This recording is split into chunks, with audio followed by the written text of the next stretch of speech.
ಇದು ಪ್ರಧಾನಿ ಮೋದಿಯವರ ಬಹು ಮಹತ್ವಾಕಾಂಕ್ಷೆಯ ಯೋಜನೆ. ಅದೆಷ್ಟೋ ಜನರ ಬಡವರ ಬಾಳಿಗೆ ಬೆಳಕಾಗಿದೆ ಜನ್ ಧನ್ ಖಾತೆ.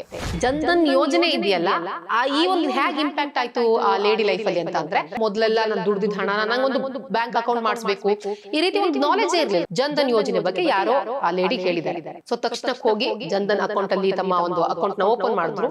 ಲಾಂಚ್ ಆದ ಒಂದೇ ವಾರದಲ್ಲಿ 1.5 ಕೋಟಿ ಜನ ತಮ್ಮ ಖಾತೆಯನ್ನ ಓಪನ್ ಮಾಡಿದ್ರು. ಇದು ನಿಜವಾಗ್ಲೂ ಒಂದು ರೀತಿಯಲ್ಲಿ ಸಾಧನೆನೆ. ಹೀಗೆ ತಾತ ಒಬ್ರು ಬ್ಯಾಂಕ್ ನಲ್ಲಿ ನಾನು ಮಾತಾಡಿಸ್ತಾ ಇದ್ದೆ. ಅವ್ರು ಹೇಳ್ತಾ ಇದ್ರು, ಇಲ್ಲಮ್ಮ ಮೊದಲು ತುಂಬಾ ಕಷ್ಟ ಆಗ್ತಿತ್ತು, ಅವಾಗೆಲ್ಲ ಬ್ಯಾಂಕ್ ಅಕೌಂಟ್ ಅಂತಾನೆ ಗೊತ್ತಿರ್ಲಿಲ್ಲ. ನಾನ್ ಬೆಳೆನ ಬೆಳೆದು ಅದನ್ನ ಮಾರಾಟ ಮಾಡಿದ್ರೆ ಅದ್ರಿಂದ ಏನ್ ಫಸಲು ಬರುತ್ತೆ, ಅದ್ರಿಂದ ಏನ್ ಹಣ ಬರುತ್ತಲ್ಲ, ಅದನ್ನ ನನ್ನ ಅಕೌಂಟ್ ಹಾಕ್ತೀನಿ. ಇವರೆಲ್ಲರ ಬದುಕಿಗೆ ಆಶಾ ಕಿರಣ ಆಗಿದ್ದು ಅದು ಪ್ರಧಾನಮಂತ್ರಿಯವರ ಜನ್ ಧನ್ ಯೋಜನೆ. ನಮಸ್ಕಾರ ವೀಕ್ಷಕರೇ, ಹೊಸ ದಿಗಂತ ಡಿಜಿಟಲ್ ಚಾನೆಲ್ಗೆ ಸ್ವಾಗತ. ನಾನು ಜ್ಯೋತಿ ದಫೇದಾರ್. ಪ್ರಧಾನಮಂತ್ರಿ ಜನ್ ಧನ್ ಯೋಜನೆ ಇದು ಪ್ರಧಾನಿ ಮೋದಿಯವರ ಬಹು ಮಹತ್ವಾಕಾಂಕ್ಷೆಯ ಯೋಜನೆ. ದೇಶದಲ್ಲಿರುವ ಪ್ರತಿಯೊಬ್ಬರೂ ಕೂಡ ಬ್ಯಾಂಕ್ ಅಕೌಂಟ್ ಅನ್ನ ಹೊಂದಿರಬೇಕು. ಅದು ವಿದ್ಯಾರ್ಥಿಗಳೇ ಆಗಿರ್ಬೋದು, ಮಕ್ಕಳಾಗಿರ್ಬೋದು, ಮಹಿಳೆಯರು, ವಯಸ್ಕರು, ಯುವಕರು, ಪ್ರತಿಯೊಬ್ಬರೂ ಕೂಡ ತಮ್ಮದೇ ಆದಂತಹ ಬ್ಯಾಂಕ್ ಖಾತೆಯನ್ನು ಹೊಂದಿರಬೇಕು ಅನ್ನೋ ಉದ್ದೇಶದೊಂದಿಗೆ ಪ್ರಧಾನಮಂತ್ರಿ ನರೇಂದ್ರ ಮೋದಿಯವರು ಜನ್ ಧನ್ ಖಾತೆಗೆ ಚಾಲನೆಯನ್ನು ಕೊಟ್ಟರು. ಹೌದು, ನಾನು ಯಾಕೆ ಜನ್ ಧನ್ ಖಾತೆ ಬಗ್ಗೆ ಮಾತನಾಡ್ತಿದ್ದೀನಿ? ಕಾರಣ ಇದೆ.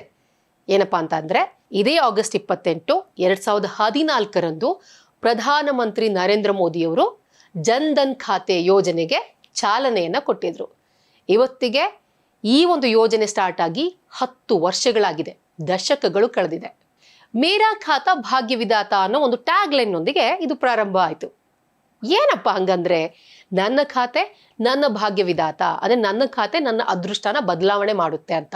ಖಂಡಿತವಾಗ್ಲೂ ಇದು ಸತ್ಯವಾದಂತ ಮಾತು. ಅದೆಷ್ಟೋ ಜನರ ಬಡವರ ಬಾಳಿಗೆ ಬೆಳಕಾಗಿದೆ ಜನ್ ಧನ್ ಖಾತೆ.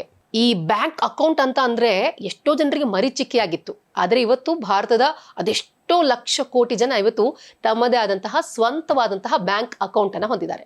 ಬಹುತೇಕ ನೀವು ಯುವಕರಿಗೆ ಅನ್ಸಬಹುದು, ಈಗಿನ ಯೂತ್ಸ್ಗಳಿಗೆ ಅದ್ರಲ್ಲಿ ಏನಿದೆಯಪ್ಪ ಮಹಾನ್ ದೊಡ್ಡ ವಿಚಾರ, ಬ್ಯಾಂಕ್ ಅಕೌಂಟ್ನ ಹೊಂದೋದು ಆಬ್ವಿಯಸ್ಲಿ ಈಗಿನ ದಿನಮಾನಗಳಲ್ಲಿ ಅದೊಂದು ಬೇಸಿಕ್ ಥಿಂಗ್, ಪ್ರತಿಯೊಬ್ಬರು ಕೂಡ ಬ್ಯಾಂಕ್ ಅಕೌಂಟ್ನ ಹೊಂದಿರಬೇಕು ಅಂತ.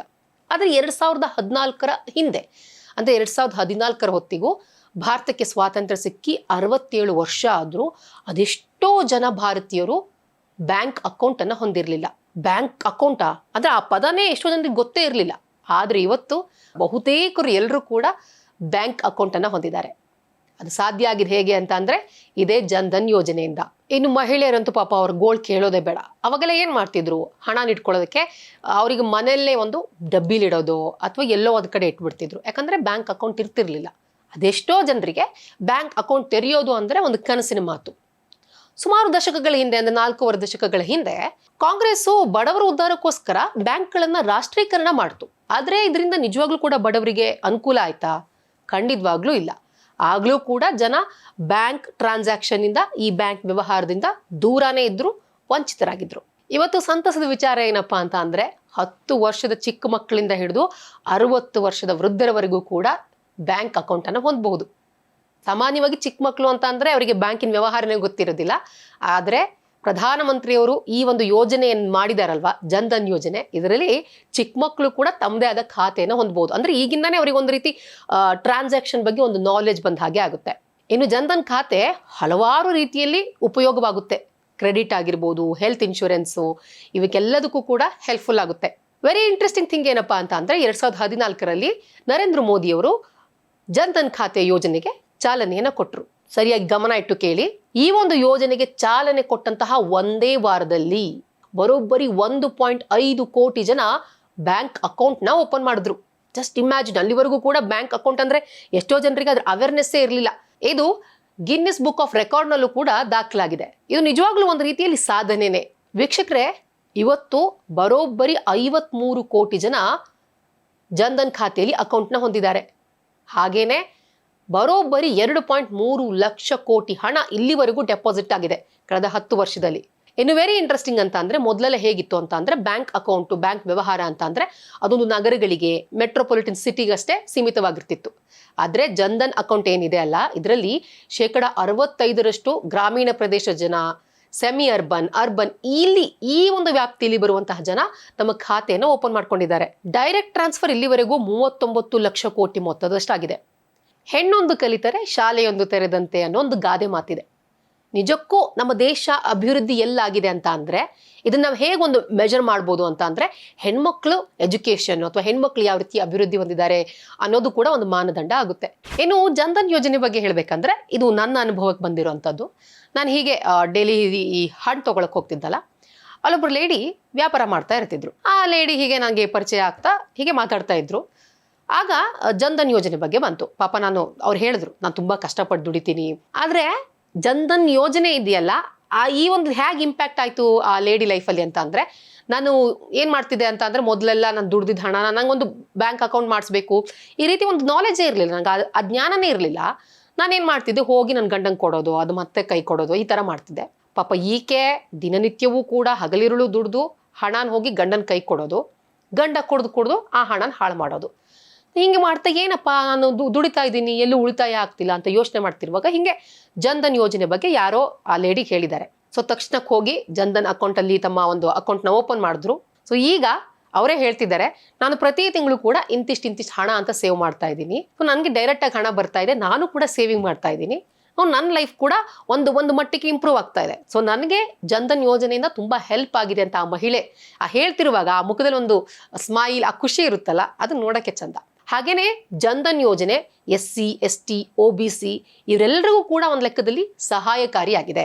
ಇನ್ನು ಪ್ರಮುಖವಾದ ಅಂಶ ಅಂತ ಅಂದ್ರೆ ಜನ್ಧನ್ ಯೋಜನೆ ಬಂದಾಗಿಂದ ಈ ಮಧ್ಯವರ್ತಿಗಳಿಗೆ ಬ್ರೇಕ್ ಹಾಕಲಾಗಿದೆ. ಗೌರ್ಮೆಂಟ್ನ ಯಾವುದೇ ಸ್ಕೀಮ್ ಇರಲಿ ಅದರ ಹಣ ನೇರವಾಗಿ ಯಾರು ಖಾತೆಯನ್ನು ಹೊಂದಿರ್ತಾರೆ ಅವರಿಗೆ ಹೋಗಿ ಜಮಾ ಆಗುತ್ತೆ. ಸೊ ಇದರಿಂದ ಮಧ್ಯವರ್ತಿಗಳಿಗೆ ಲೂಟಿ ಮಾಡೋದು ತಪ್ತು. ಏನು ಕೇಂದ್ರ ಸರ್ಕಾರದ ಆಯುಷ್ಮಾನ್ ಭಾರತ್ ಆಗಿರ್ಬೋದು, PM ಕಿಸಾನ್, PM ಸ್ವನಿಧಿ ಯೋಜನೆ ಇವೆಲ್ಲ ಏನಿದೆ, ಈ ಯೋಜನೆಗೆ ಸಂಬಂಧಪಟ್ಟಂತ ಹಣಗಳು ನೇರವಾಗಿ ಅಕೌಂಟ್ ಹೋಲ್ಡರ್ಗೆ ಹೋಗಿ ತಲುಪುತ್ತೆ. ಹಾಗೇನೆ ಜನ್ಧನ್ ಯೋಜನೆ ಡಿಜಿಟಲ್ ಪೇಮೆಂಟ್ಗೆ ಹೆಚ್ಚು ಒಂದು ಸಪೋರ್ಟ್ ಅನ್ನ ಕೊಡುತ್ತೆ. ವರ್ಲ್ಡ್ ಅಲ್ಲಿ ಇವತ್ತು ಏನ್ ಡಿಜಿಟಲ್ ಟ್ರಾನ್ಸಾಕ್ಷನ್ ನಡೀತಿದೆಯಲ್ಲ, 40% ಡಿಜಿಟಲ್ ಟ್ರಾನ್ಸಾಕ್ಷನ್ ನಡೀತಾ ಇರೋದು ನಮ್ಮ ಭಾರತದಲ್ಲೇ. ಅದಕ್ಕೆ ಒಂದು ರೀತಿಯಲ್ಲಿ ಜನ್ಧನ್ ಕೂಡ ಕೊಡುಗೆಯನ್ನ ಕೊಡ್ತಾ ಇದೆ. ಬಡವರ ಬಾಳಿನ ಆಶಾಕಿರಣ, ಇದೊಂದು ರೀತಿ ಆತ್ಮನಿರ್ಭರ ಭಾರತ ಅಂತ ಪ್ರಧಾನಿ ಮೋದಿ ಯಾವಾಗಲೂ ಹೇಳ್ತಿರ್ತಾರಲ್ವಾ, ಆ ಆತ್ಮನಿರ್ಭರ ಭಾರತಕ್ಕೆ ಜನ್ಧನ್ ಯೋಜನೆ ಕೂಡ ಒಂದ್ ರೀತಿ ಕಿರೀಟ ಇದ್ದ ಹಾಗೇನೆ.